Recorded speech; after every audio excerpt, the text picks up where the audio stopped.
Okay, sorry about that. My previous video cut off on me. But to finish our conversation here, as I was saying, when we're talking about Lincoln, a lot of people misunderstood that the relationship that he had with his friend represented not necessarily a sexual relationship, but the idea of friendship at that time, the idea that you would be confiding in your marriage partner about all of your hopes and desires and fears and worries, that was ridiculous. Marriage at that time in America was seen as much more of a business proposal.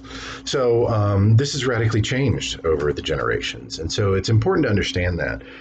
It's important to understand how this has sort of taken place, right?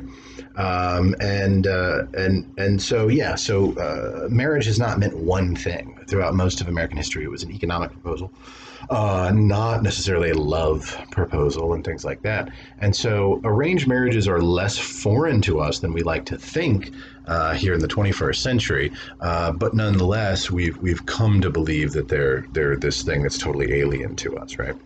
But as I was saying, right, kinship serves a multitude of functions and purposes for us, not just residence pattern, on and on and on. But it also gives us a sense of identity. It plays an important role in a sense of self, in the preservation of cultural traditions. Because after all, I mean, I've said many times, what makes us distinct from one another?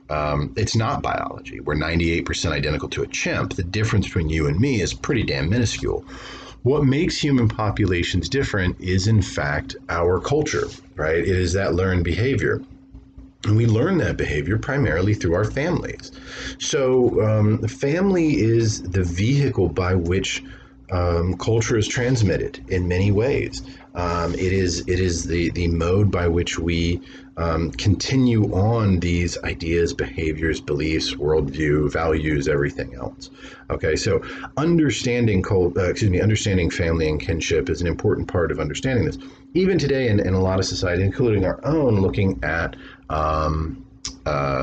family helps you understand the economic, the political, the social. It helps you understand class and caste structure and all of these different things that are super important to understanding who people are. Okay, so for your assignment this week, I am going to have you guys draw a kinship system. Okay, your book has numerous examples of it. I'm not really worried about those kind of old terminologies. We don't really worry about that anymore, of like Eskimo kinship and Hawaiian kinship and these kinds of things. But what I want you to do is actually draw out your kinship system. You can use Word, right? It has drawing features in it. You can use PowerPoint. It has drawing features in it. You can use Adobe if you're familiar with that. You can use any software that you want that has, that draws circles, triangles, and lines. It's basically the three things that you need, and text boxes, because you need to draw 3 generations of your family. I would like them labeled with proper kinship terminology. So you would be ego. If you don't know what I mean by saying you would be ego, then you need to read this chapter. You need to label all the individuals not by name, but by proper kinship term. So do you call your first cousins brother and sister, or do you call them cousin? Do you call your grandparents something different, whatever. So what is the proper kinship term for you? It should have, as I said, 3 generations. It should have both sides of your family, if you are in fact related to both sides of your family. And it should have a legend explaining what all of those things are, right? You can have it in any kind of file format that you want. Again, as long as it's a pretty accessible program, that should be fine. If it's something super odd and unique that I may not have the software for, then do a screen capture of it so that you can upload it as like a JPEG or something like that.